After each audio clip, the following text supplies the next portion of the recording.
Arkadaşlar, bildiğimiz, daha önce de yaptığımız bir şey yapacağız bugün. Biraz yağ alıyorum. Şöyle dereceli kabıma döküyorum. Üstüne de su dökeceğim. Sizce ne olacak? Bildiğimiz gerçek nedir? Bildiğimiz gerçek yağın üste çıkmasıdır. Gördüğünüz gibi yağ üste çıktı. Bu ikisi karışmadı. Fakat bu durum benim canımı sıkıyor. Ben istiyorum ki bunlar artık barışsınlar. Yağlar ve sular birbirine karışsın. Bunu yapmak için nasıl bir yöntem izleyeceğiz? Malzemeler.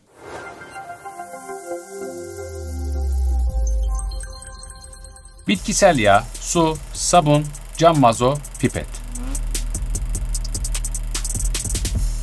Biz biliyoruz ki yağlar ve sular birbirine karışmaz. Çünkü bu ikisi aslında moleküler olarak farklı yapıdalar. Su polar yapıdayken yağlar apolar yapıda. Yani su hidrofilken yağlar hidrofobik. Yani sudan korkan yapıdalar.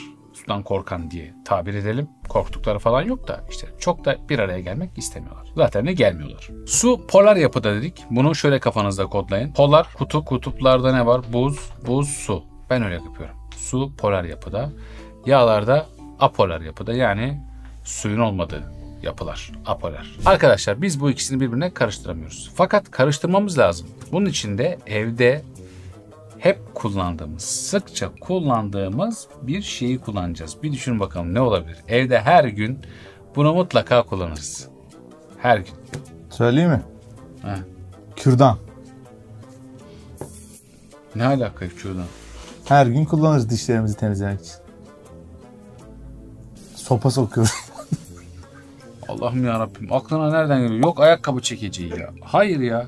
Kürdanla ya biraz da mantığını düşün bakalım söylediğin şeyin. Hemen sonuca gidiyorsun. İnanarak söyledim ama. Ya kürdan yani yağ ile suyu birbirine mi karıştıracak? Nasıl karıştıracak? İçine sokup karıştıracak. Oradan mı geldi aklına? Ben tam dinleyemedim ya. Dinlemiyorsun ki. Dinlemeden konuşuyorsun işte. Arkadaşlar sabun. Evet. Ha burada. Çok da güzel kokuyor. Yağ ve suyu birbirine karıştırmak için başka bir madde eklemeye karar verdim. Birileri bana dedi ki ya Basfi sabun kullanırsan bu ikisi birbirine karışır. Ben de dedim ki nasıl olur o iş? Dediler ki Basfi sabun bir ucu polar bir ucu apolar yapıda olan bir molekül yapısından oluşuyor. Yani bu sabunu elimize sürdüğümüz zaman ne yapıyor? Neden temizliyor biliyor musunuz? Çünkü bir kısmı gidiyor yağlara yapışıyor. O kısmın adı apolar kısım. Apolar kısımlar yağa tutunur. Polar kısımlar da suya. Bunlar böyle bir misel oluştururlar. Sonra da suyla akıp giderler. İşte ellerimizi yağdan arındıran şey ve suyla da akıp gitmesini sağlayan şey nedir? Sabunun bu moleküler yapısı. Evet şimdi arkadaşlar burada bir miktar su ve yağ var zaten. Ben buna biraz daha su ekleyeceğim. Biraz daha yağ ekleyeceğim.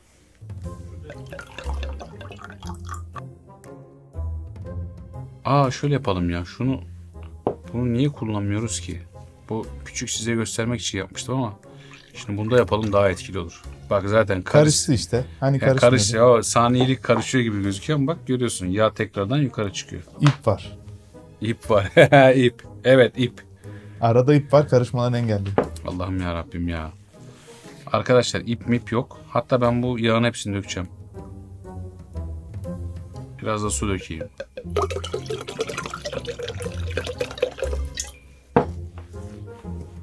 Şöyle daha net görelim.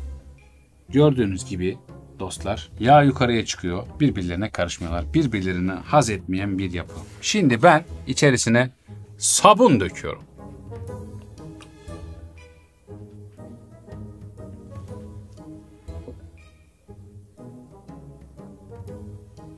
Ve biraz çalkalıyorum arkadaşlar.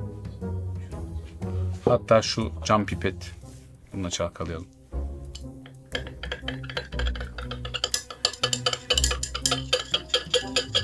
Bakalım homojen bir görüntü elde edebilecek miyiz?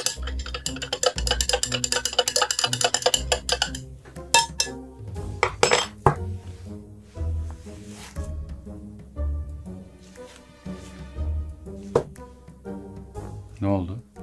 Karıştı. Ya. Gördüğünüz gibi arkadaşlar şu an elimde homojen bir karışım var. Neymiş? Bazen iki maddeyi birbirine karıştırmak için üçüncü bir maddenin ortama dahil olması gerekiyormuş. Burada peki biz bunu tekrar eski haline getirebilir miyiz? Bunun deneyini daha önce yapmıştık. Karışmış alkol, yağ ve suyu tek bir maddeyle birbirinden ayırdım isimli deney. Bayağı da uzun bir ismi var. O yüzden çok bahsetmeyeceğim o konudan ama evet ayrıştırabiliriz. Bu sefer yine aynı mantıkta birinden birine tutunacak olan bir maddeye ihtiyacımız var. Tuz gibi. Tuz arkadaşlar polar yapıda. Yani polar molekülde çözünür. Yağda çözünmez. Bunu zaten bilgilerimiz pekişsin diye eklemiştim. Deneyini yapmıştık zaten. Sabun dediğimiz zaman mikropları öldürüyor, ellerimizi temizliyor, vücudumuzu temizliyor, güzel kokuyor. Çok hakikaten basit ama çok kullanışlı bir madde. Ama sadece el temizliği gibi de düşünmeyin bunu. Çamaşır, bulaşık, yüzey temizliği birçok alanda sabun kullanılıyor. BASF'nin bu konuda da çok etkili bir çözümü var arkadaşlar. Tinosan. Mikropları hızla öldürüp mikrop transferini engelliyor. Birçok temizlik ürünü bileşeninde kullanılıyor. Tinosan ürünü sayesinde uzun süreli antibakteriyel koruma, kalıcı ferahlık ve etkili hijyen sağlanıyor. BASF her alanda olduğu gibi temizlik konusunda da hayatımızı kolaylaştırmaya devam ediyor. Sağ olsun. Bilimin güzel yanı da bu bence. Sürekli gelişmesi ve değişen hayatımıza bir şekilde kendini entegre etmesi. Sabunun keşfi BASF'den önce tabii arkadaşlar. Bayağı bir önce. Milattan önce 2800 yılları. Günümüz Irak topraklarındaki Babil civarında bulunmuş. Hayvansal yağlarla odun külü karıştırılarak elde edilen bir madde. Milattan önce 1500-1200 yıllarda Mısır'da da kullanılmış arkadaşlar. Papyrus metinlerinde yağ, su ve bitki özlerinden yapılan bir madde olarak bahsedilmiş. Özellikle ilaç ve güzellik amaçlı cilt temizliğinde kullanılmış. Antik Roma'da Keltlerden öğrenilen yöntemle hayvansal yağlar ve odun külünün karıştırılmasıyla yine sapo adı verilen, bugünkü sabuna da benzeyen bir madde. Zaten bu sapo sonra soap olmuş İngilizce. İşte Türkçe'de sabun, Fransızca'da savon. Yani değişik dillerde hemen hemen aynı anlama gelen bir terim oluşmuş arkadaşlar. Kısacası icat edilmesi bir kişiye değil binlerce yıl öncesinden başlayıp Mezopotamya, Mısır ve Akdeniz uygarlıklarının deneyimlerine dayanan bir süreç oluşturmuş. Meseleyi anladıysak sorumu soruyorum. Gelsin bakalım. Sabun molekülünün suyu seven kısmına ne ad verilir? A. Hidrofilik, B. Hidrofobik. Zeytinyağı gibi üste çıkmakmış. Gördüğünüz gibi bilim sayesinde öyle üste çıkmak falan yok arkadaşlar. Bir sabun bazen bir şeyleri değiştirebilir. Sabun köpüğü kadar hafif bir bitki olduğunu düşündüğümüz bu deney bize çok önemli bir şey anlattı. Evet, yeni bir videoda yepyeni bir konuda görüşmek üzere diyorum. Bilimle kalın, sabun kullanın, hoşça kalın.